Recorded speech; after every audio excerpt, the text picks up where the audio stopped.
I'm Paul Cosca, host and dungeon master of the Adventurers Guild, and I want to teach you how to play D&D. Now, if you've never played before, or if you know somebody who wants to play, this is the perfect place to start. We're going to go over a lot of details in this series of videos. We're going to start from absolutely square one all the way to getting you ready to play in your first game. However, before we dive into anything serious, I just want to assuage some fears. There are a lot of rules. There are a lot of intricacies. However, most of what you do in D&D is pretty intuitive. And if you were sitting at my table for the very first time getting ready to play, I could have you playing a new character ready to go in about half an hour. So don't be intimidated. Don't feel like you can't do it. Is there stuff to learn? Absolutely. Could you learn most of it just by sitting down and playing? Totally. This series of videos is going to give you a jump start in learning how to play, or it'll be a refresher course on the basics. Now, with that being said, let's go ahead and jump in. What is D&D? Dungeons & Dragons is a tabletop role-playing game. Very often, you're going to see that term as an acronym, TTRPG. So what is a TTRPG, and how does it differ from something like a board game, like Monopoly or Settlers of Catan? In a traditional board game, all of the players are sharing the components that are inside the box. You're not going to bring your own pieces to the Monopoly game. In a tabletop role-playing game, the components are made up of what the players bring to it. There are some basic rules that go along with it, but everything else comes directly from the players. That makes a TTRPG a little more versatile than a board game, but it does mean that there's more to learn because you don't have pieces just sitting in front of you. But what do you do in Dungeons & Dragons? Essentially, and I'm going to break this down to some very, very basic stuff. Essentially, you create a character and you role-play scenarios as that character. Now, if that sounds too generic, it's because it kind of is. Because D&D can encompass all kinds of things. It is essentially a storytelling game. We around the table are all telling the story together.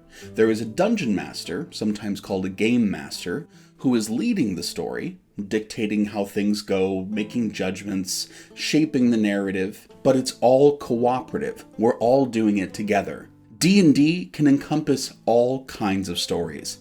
In many, or even perhaps most, Dungeons & Dragons games, there's some element of combat or fighting involved, but that's not everybody. There are plenty of games where nobody throws a punch, nobody swings a sword. Combat just doesn't happen. Some of my most exciting scenarios had nothing to do with combat. Now, for other games, other tables, it's all about the combat, and they do very little of the role-playing that happens otherwise. So essentially, D&D can be almost anything. Many, many different stories can fit inside that framework. It's really all up to what kind of story you want to tell.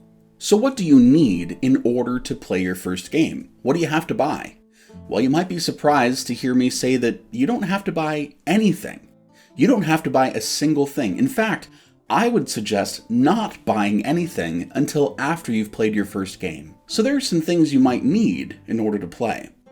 You might want a copy of the Player's Handbook, but almost the entire text of that can be found legally and for free on the publisher's website.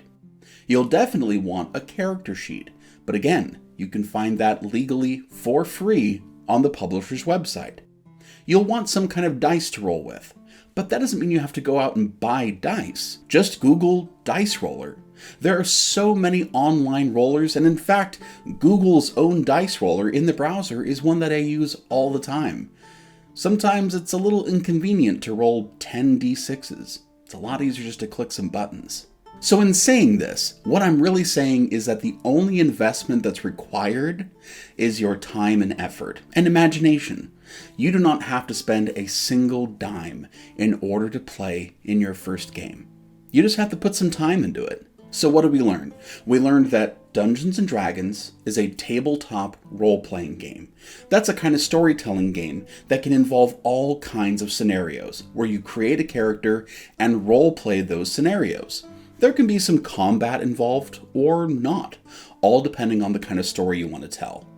In order to play in your first game, you need some kind of rules to look at, you need a character sheet and dice, but none of these things need to be purchased. And that's it for episode 1. That's all you need to know for now. Next time, we're going to start taking a look at the character sheet. Don't look at it yet. Honestly, it's just going to confuse you right now. So hold off, and we'll catch up soon.